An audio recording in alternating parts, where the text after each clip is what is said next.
जयपुर के बिरला ऑडिटोरियम में राजस्थान मसाला कॉन्क्लेव 2025 का शुभारंभ हुआ।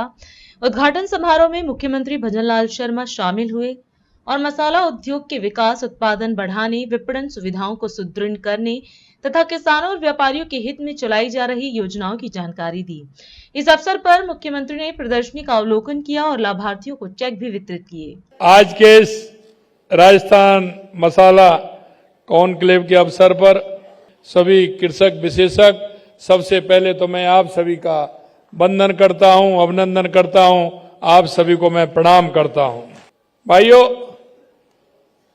आपने देखा है कि जिस तरह से ये राजस्थान मसाला कॉन्क्लेव 2025 आयोजित की गई है, इसका उद्देश्य स्पष्टता से आप समझ गए होंगे कि राजस्थान की सरकार क्या करना चाहती है।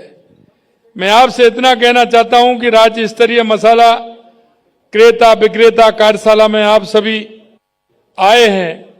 मैं निश्चित रूप से, मेरे मन को बहुत बड़ी प्रसन्नता हुई है कि राजस्थान क्षेत्र से इतनी बड़ी संख्या में जो इस क्षेत्र जुड़े हुए हैं वो सभी आप पधारे हैं। यह कार्यक्रम हमारे राज्य के मसाला उत्पादक और व्यापारियों के लिए एक महत्वपूर्ण मंच है।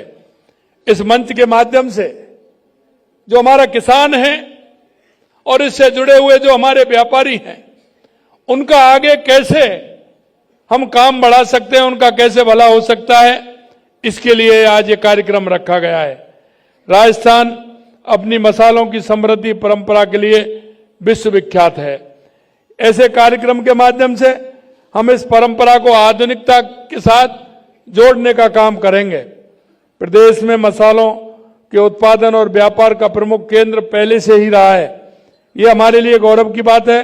राजस्थान प्रदेश भर में जीरा उत्पादन, जैसा बताया, पहले नंबर पर, मेथी और सौंफ में दूसरे नंबर पर है, धनिया अजवाइन में तीसरे नंबर पर है, और यहाँ हम कहते हैं ना, ईसबगोल भी राजस्थान के अंदर पैदा होता है, वो राजस्थान में वो भी पहले नंबर पर है। इन विशेषताओं से राज्य में मसाला प्रसंस्करण उद्योग को अपार संभावना है। और संभावना इसलिए है कि आप देखते हैं कि मसाले के बिना काम भी नहीं चलता है। सबसे पहले सुबह सुबह रसोई में इसी की आवश्यकता होती है, क्योंकि व्यापार में भी अंतर होता है। अंतर यह होता है, कोई 2 महीने में आवश्यकता किसी बात की होती है, किसी की 15 दिन में होती है, किसी की 3 महीने में, किसी में 4 महीने में। ऐसा लगता है क्योंकि कई ऐसे हैं एक बार खरीद लेते हैं तो कई साल की जाती है। लेकिन ये तो ऐसा उत्पादन है कि आप सुबह जगते जगते भी इसकी आवश्यकता पड़ेगी, और सोने जाएंगे जब भी आवश्यकता पड़ेगी कि कम से कम दूध में हल्दी डाल करके पी लीजिए, ये रात को भी आवश्यकता पड़ेगी। अगर ये उद्योग हमारे राजस्थान में अगर ये पनपता और बढ़ता है तो निश्चित रूप से राजस्थान के किसानों का, राजस्थान के उद्योग इस जुड़े हुए सभी हमारे बंधुओं का, सभी हमारे व्यापार भाइयों का इससे भला होने वाला है। मैं आपसे इतना कहना चाहता हूं मेरे भाइयों, माननीय प्रधानमंत्री नरेंद्र मोदी जी के नेतृत्व में केंद्र सरकार द्वारा कॉमन इंक्यूबेशन सेंटर बनाए जा रहे हैं। हमारे प्रदेश में इस योजना के तहत 8 इंक्यूबेशन सेंटर स्थापित किए जा रहे हैं। इन इंक्यूबेशन सेंटर के स्थापना का लक्ष्य किसानों एवं छोटे व्यापारियों की मदद करना है, जो स्वयं इस प्रसंस्करण की इकाई स्थापित करने में असमर्थ हैं, तो सरकार निश्चित रूप से उनका सहयोग करेगी।